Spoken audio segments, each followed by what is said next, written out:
everybody. I'm back and you're back, and it's good to see everyone again. This is Jackie at Stitch House in Plano, Texas, and we're ready to do a series of videos on binding. And we're going to take it real slow. I want you to work along with me. You'll have homework to do after each of the 5 videos. We'll start with squaring up our quilts because that's important. We'll go into cutting the binding and joining the strips of binding. Backing up a minute, we'll even look at how to determine how much binding you need and how many strips you need to cut. We'll look at a couple of ways to cut accurately, cut those strips accurately. We'll look at pressing and sewing the binding on. And a very important feature, we'll be looking at mitering the corners. Mitered corners, nice mitered corners on a quilt are so important. We'll look at how to join the binding at your starting and stopping place. We'll look at a couple of ways to do that because sometimes you have just a short end. You might be putting binding on a pot holder or a cup mat, and you want to know how to join your end pieces there too. And then we'll look at some novelty bindings, a padded flanged binding and a mini piping binding. So that'll be over the course of about 4 weeks, 5 weeks actually. So stay with me, we'll go slow, you'll be able to do everything. And let me tell you one more thing, none of my work will be done by hand. So I do bindings completely by machine. You can adapt some of my techniques if you like to do handwork, but I don't do handwork, so I'll be showing you how to sew your binding entirely by machine. All right, looking forward to this. We'll get started right away. Today we're going to look at making a corded binding, and we're going to look at a flanged binding. We'll do the corded binding first, and this is actually a mini cord, so this is a tiny little cord. We do have it available at Stitch House, so you want to be sure you get the smallest cord that you can, and this is it. I think they call this a 1mm cord. I've seen it described as 1/8 inch, but it's not a full 1/8 inch by any means. Then I also would like to show you some possibilities on presser feet. This is Bernina's foot number 23, and it's actually called an applique foot, but it has a narrow channel right here at the front of it, like right in there. And the cord will rest in that channel even with fabric wrapped around it. So I love to use that foot for making this mini piping. Another foot that you might consider using, this is a piping foot for the Brother machines, and all of the manufacturers make different piping feet, but if the piping grooves will accommodate a penny on edge, then that's the piping foot that you can use for this mini piping. This is the Janome foot, and again the test can be a penny placed in the groove, and that's a piping foot that you or pin tucking foot that you can actually use for piping. Let me get my foot number 23 on here. All right, my fabric that's going to be encasing the cord is cut 2 inches wide, and it doesn't really need to be that wide, except that it'll be much easier for you to hold on to it if it's 2 inches wide, or even a little wider than that. Theoretically, you could have cut this 1 inch wide, but it's really hard to fold it around the cord and hold it in place. A wider piece of fabric is much easier to deal with. So I'm going to place that under my presser foot and place the cord with fabric wrapped around it in the groove on the presser foot. I'm going to use a straight stitch, of course. And when you're making piping, there's a term that's called crowding the piping, and that means you would stitch as close to the piping as you can. But the first run of stitching is not when you crowd the piping. You want to stitch away from the edge of the piping just a little bit, so be sure you have a needle position that's not real snug up against the piping or against the cord.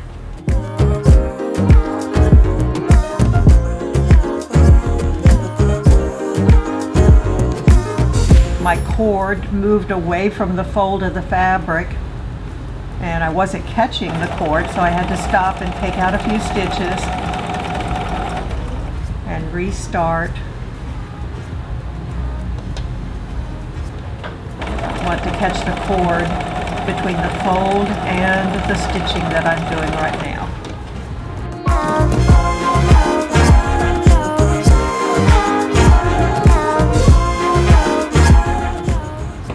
Now, as I said a while ago, you could have started with a more narrow piece of fabric, but it's kind of hard to hold on to it, get it folded around the cord, and do the stitching. And so I always recommend starting with a wider piece, the 2 inches, what I use.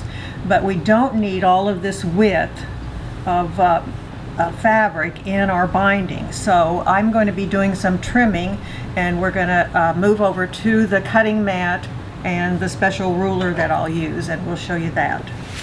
All right, so I'm getting ready to trim off some of the excess seam allowance, and the ruler that I like to use is called the Grooven Piping Trimming Tool. And I would show the package, but I've lost it. We do have these in the store, and there's actually 2 of these. The one that I like to use, or that I would use for the mini piping, is the original one, and then there's a grande version of it for larger piping. But the big feature of this ruler is that on the underside are channels that the piping will fit in so that you can trim. There's a channel over here and a channel over here. From this channel to the outer edge is 5/8 of an inch, so if you need to leave a 5/8 inch seam allowance, you use this channel. And I'm going to leave a 1/4 inch seam, so I'm going to be placing my piping in this channel right here. So here's the piece that's piped. There's the fold of the piping there, and I'm going to place my ruler down and get the piping in that little channel like so, and then use my rotary cutter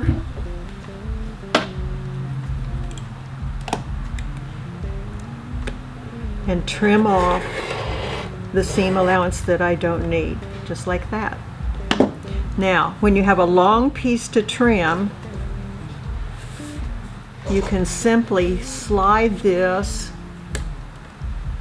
If you have a little piece hanging out down here, you can simply slide this along. All right, so just slide it along and cut another piece, and then slide it along and cut another piece, and just keep sliding and pulling the piping out of the way so you can cut your entire length, and you don't have to reposition the ruler for each cut. Does that make sense? Okay, so you end up with piping that looks like this. Now we're going to go back to the sewing machine and attach this piping to a piece of binding. All right, so what we want is to have just this little edge of piping extending past our fold of the binding. And I think the easiest way to make that happen is to sew the piping onto the binding when the binding is unfolded. I have a crease line, a nice crease line established, and now I'm going to place the corded binding over that crease line and stitch it to the binding, but the binding is not folded at this time. I'm using the same presser foot on my Bernina. It's presser foot number 23. It will likely be a piping foot, a pin tucking foot on another brand of machine. And this is where you crowd the piping. That is, I want to stitch very close to the piping. And I also use my famous, and I'm sure you've used this technique too, my famous peer under technique. So I'm going to lift up the piping and peer under and place it on the fold, and then I'll sew a couple of inches. And at that point I stop and lift the piping and peer under and place the piping on the fold and sew again. And again I peer under by lifting the piping, placing it on the fold, for just a couple of inches. Peer under, place, and sew. Now you may not have had a name for this, but I know you've done this type of thing. That's the peer under technique.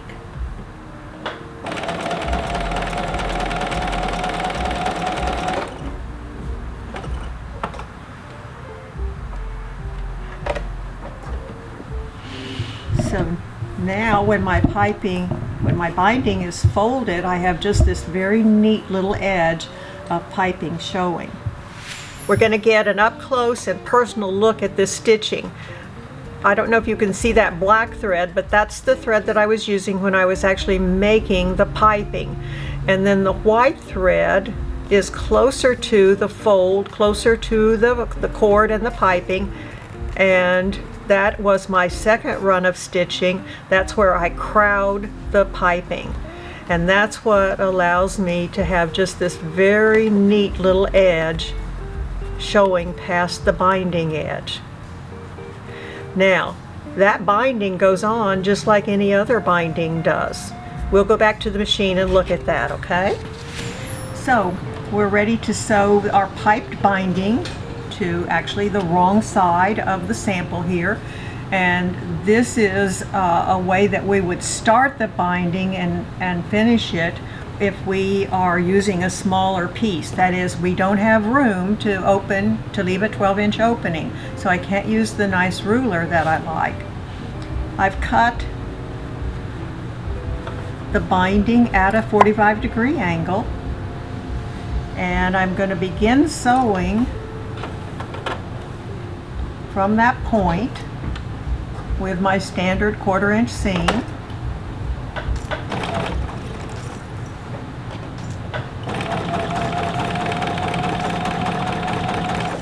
And I'm going to sew past where that 45-degree angle is cut, maybe by a 1/2 inch or so.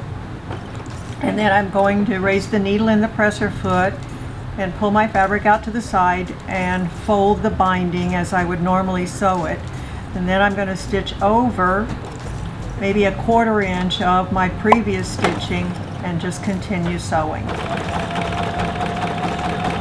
Now, just because you have binding or because you have piping on here doesn't mean you can't do the nice corner that you are so accustomed to doing. So what you want to do again is stop a 1/4 or 2 inches from the corner, make that diagonal fold, crease it nicely,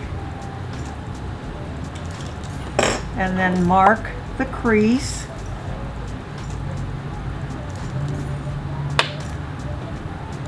And you'll sew right up to that creased line, the marked line, and backstitch. Cut my threads. Pull that out to the side. Refold that diagonal fold. Fold back again towards the new side that I'm going to be stitching. A nice fold here aligned with the side that I've already stitched. Turn my fabric, align for the 1/4 inch. I'm going to backstitch just a little bit and then sew forward.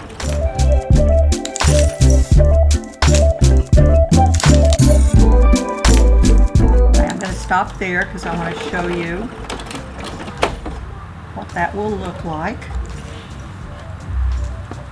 Again, I would prefer to do some pressing the binding away from the back of my quilt, or the front if you've sewn to the front. Well, this one you really need to sew to the back. Then you'll bring this around.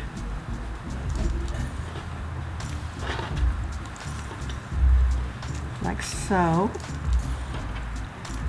Form the miter. Be sure everything's tucked down in there nicely. Form the miter.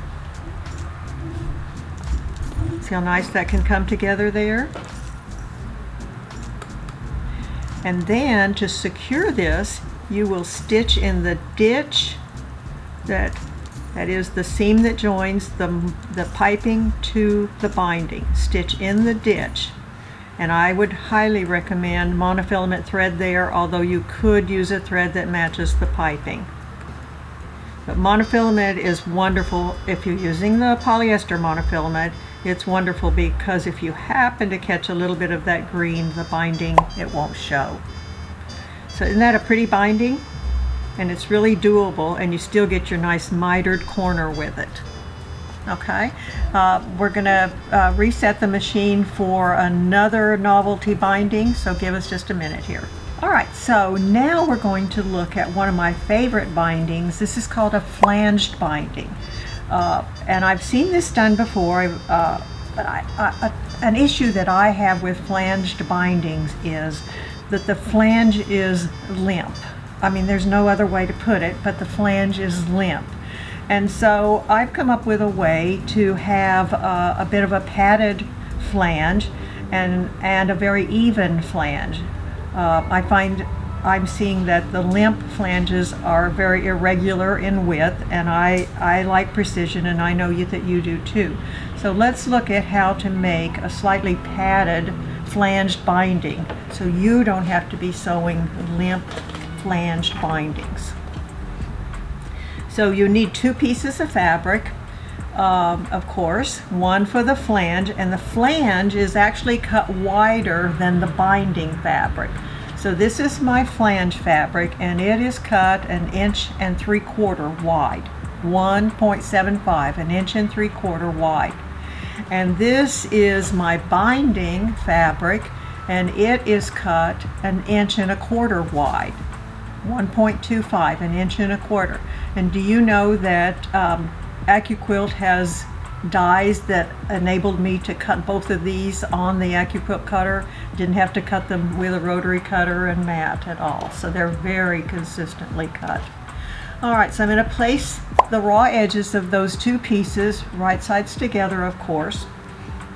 And I'm going to sew these together with less than a scant 1/4 inch. I know you've used the term a 1/4 inch. We sew 1/4 inch seams a lot on our quilts, and a lot of you prefer to sew a scant 1/4 inch. But we're going to be sewing even less than a scant 1/4 inch. Not 1/8 inch, because that's too narrow, but less than a scant 1/4 inch. So I'm using the normal guiding point on the front of my presser foot, and I've moved my needle position over to my right, over to this side, so that I can sew less than a scant 1/4 inch. It's actually right at 3/16 of an inch.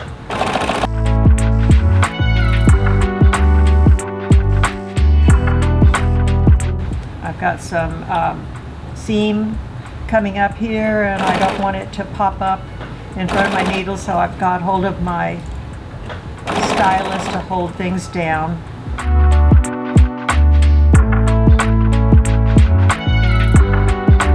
Now I'm going to press.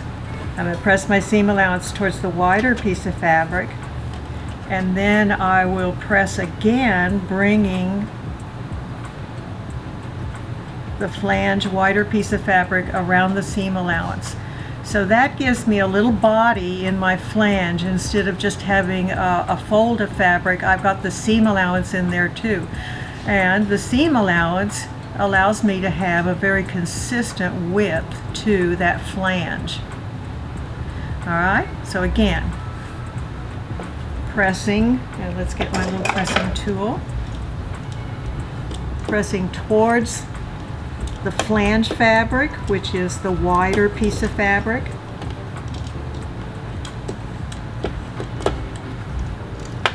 And of course, I really think you'll want to go to your iron to do this, but so I can stay here at the machine, let's do it like this.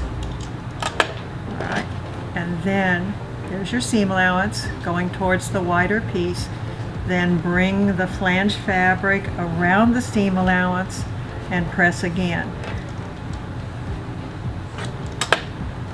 And that should bring the cut edges of both pieces together very perfectly.